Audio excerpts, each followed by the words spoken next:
بسم اللہ الرحمن الرحیم۔ سستی اور کاہلی یہ بڑا خطرناک مرض ہے، اور جس شخصیت میں سستی داخل ہو جائے وہ بری طرح ڈیمیج ہو جاتی ہے۔ وہ آدمی کہیں کا نہیں رہتا، مقصد حیات سے غافل ہو جاتا ہے، اندھیرے میں ہی تیر چلاتا رہتا ہے اور زندگی یوں ہی گزر جاتی ہے۔ اور جس قوم میں سستی اور کاہلی داخل ہو جائے وہ قوم بھی تباہ و برباد اور زوال پذیر ہوتی ہے۔ کیا وجہ ہے کہ آج دشمن اسلام تو مریخ پر کمندیں ڈالے بیٹھا ہے، ہر نئی ایجاد کے پیچھے اس کا دماغ ہے، اور مسلمان آج اس قدر پیچھے کیوں رہ گیا؟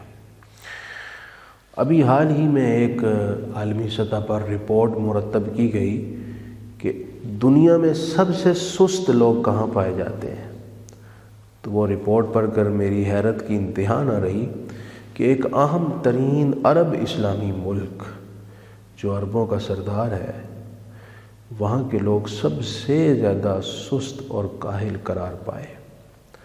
اور جو سستی اور کاہلی کا شکار ہو وہ بے مقصد زندگی گزار کر سستی میں پڑے رہتا ہے، اور نتیجہ کیا نکلتا ہے کہ بلڈ پریشر، شوگر، موٹاپے جیسے خطرناک امراض میں مبتلا ہو جاتا ہے۔ ہم جس دین کے پیروکار ہیں یہاں سستی کا کوئی تصور نہیں ہے۔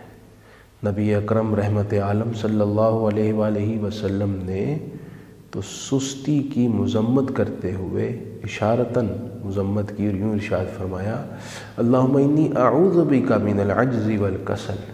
اپنے رب کے حضور عرض کی کہ اے میرے مولا، میں تیری بارگاہ میں عاجز ہو جانے اور سستی سے پناہ مانگتا ہوں۔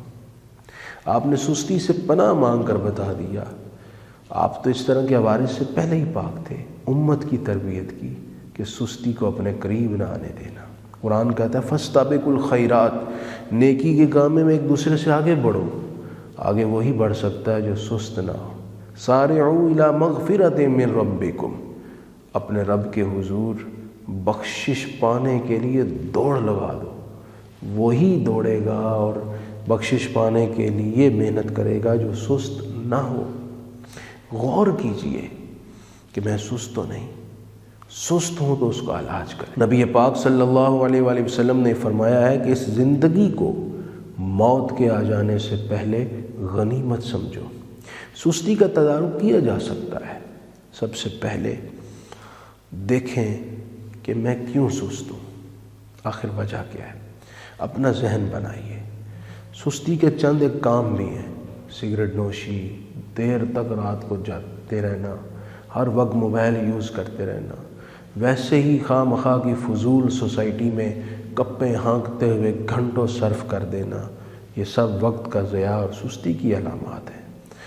اور یوں ہی یہ سوچئے کہ میں اس دنیا میں کیوں آیا ہوں، میری زندگی کا مقصد کیا ہے، آخر اللہ تعالیٰ نے مجھے زندگی دی ہے تو کیوں دی ہے، اور میرے مرنے کے بعد مجھ سے میرے اس زندگی کے قیمتی لمحات کے بارے میں ایک ایک لمحے کا حساب لیا جائے گا۔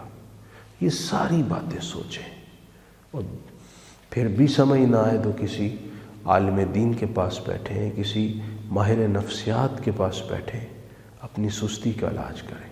اور آپ کو سب سے آسان طریقہ بتاتا ہوں، 5 وقت کی نماز پڑھیں، قرآن مجید کی تلاوت اور تسبیحات اور دیگر نوافل، اور ہو سکے تو تہجد بھی پڑھیں۔ انشاءاللہ جو شخص یہ اعمال کرتا ہے وہ سستی اس کے قریب نہیں آتی۔ آپ صلی اللہ علیہ وآلہ وسلم نے محنت اور مشقت اور نیکی کے لیے ہر وقت مستعد رہنے کو مومنین کا شیوا قرار دیا ہے۔ اللہ پاک ہمیں ایسا کرنے کی توفیق عطا فرمائے۔